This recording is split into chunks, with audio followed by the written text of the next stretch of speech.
इगतपुरी येथील अवैध credit card रक्कम कर्ज रिकव्हरी करणाऱ्या कॉल सेंटरवर नाशिक ग्रामीण पोलिसांनी छापा टाकून कारवाईत 24,32,000 रुपयांचे कॉम्प्युटर, लॅपटॉप, मोबाईल व सिम कार्ड जप्त केले।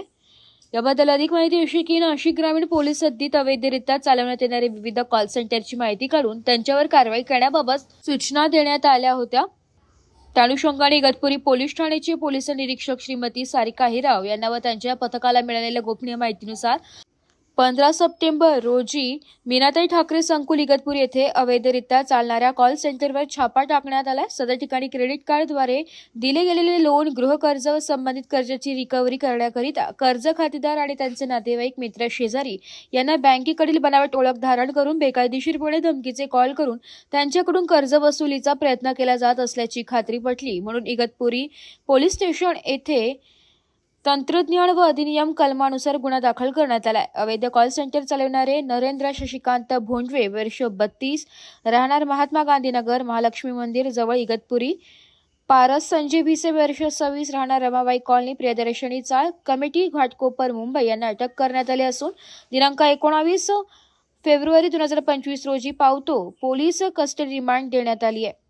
या कारवाईत 24,32,000 रुपये किमतीच्या कॉम्प्युटर, लॅपटॉप, विविध कंपन्या, मोबाईल फोन व सिम कार्ड असा मुद्देमाल जप्त करण्यात आलाय। या ठिकाणी 40 ते 50 कर्मचारी काम करत असल्याचे तसेच सदर कर्मचारी अवैधरित्या कर्ज खातेदारांचा वैयक्तिक डाटा संकलित करत असल्याचे दिसून आलेले आहे। या कॉल सेंटरला स्थानिक नगर प्रशासनाचा वैध परवाना नसल्याचं तसेच निदर्शनास आलंय। या कॉल सेंटरवर RBL, HDB finance, Grow finance यांचे कर्ज वसुलीकरिता काम करत असल्याचं दिसून आलंय। सदर गुन्ह्याचा तपास Nagesh Mohite cyber police station हे करीत आहे।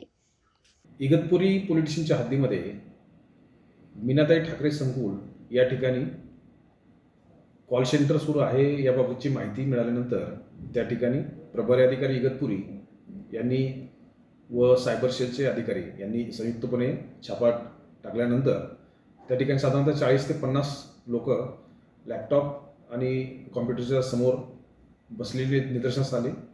त्यांच्याकडे ह्या लीगल परमिशन्स आणि काय काय आहेत याबाबतची माहिती घेतली। त्याच्यानुसार त्यांच्याकडे शॉप ॲक्ट आणि इतर सर्व ज्या परवानगीची आवश्यकता असते त्या नव्हत्या।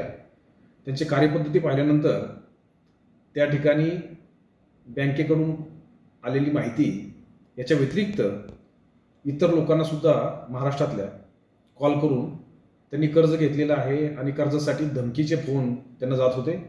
तशा स्वरूपाच्या तक्रारी त्या फोनवरून ज्यांना त्यांना कॉल गेलेले आहेत त्या लोकांकडून सुद्धा प्राप्त झाल्या आणि हे ज्यांनी कर्ज घेतलेलं आहे त्याच्या व्यतिरिक्त भरपूर लोकांना फोन करून धमकी देऊन त्यांच्याकडून पैसे वसूल करण्यासाठी दबाव आणत होते। हा सर्व प्रकार सातत्याने गेल्या काही वर्षापासून त्या ठिकाणी सुरू होता। याबाबत इगतपुरी पोलीस स्टेशन या ठिकाणी गुन्हा दाखल करण्यात आलेला आहे आणि त्यामध्ये 2 व्यक्तींना अटक करण्यात आलेली आहे। जे चालक होते त्या दोघांनाही अटक केलेली आहे। माननीय न्यायालयाच्या समोर त्यांना घेऊन गेल्यानंतर 19 तारखेपर्यंत त्यांना PCR मिळालेला आहे। ठिकाणावरून साधारणतः 24,32,000चा मुद्देमाल हा जप्त करण्यात आलेला आहे आणि याच्यामध्ये किती व्यक्तींना कॉल गेले होते, कर्जदाराव्यतिरिक्त गेले होते का, त्या बँकेकडून खरोखर यांना ऑथोरायझेशन दिलेलं होतं का, या सर्व बाबतीमध्ये तपास सध्या सायबर सेलकडे सुरू आहे। सर, याच्यामध्ये जे काम करणारे होते त्यांना मी आरोपी करणारे आपण त्यांना माहिती होती ना या सगळ्या बाबतीत आणि जे बँकेकडून त्यांना डेटा कोणी दिला त्या संदर्भात काही समोर आलं आहे?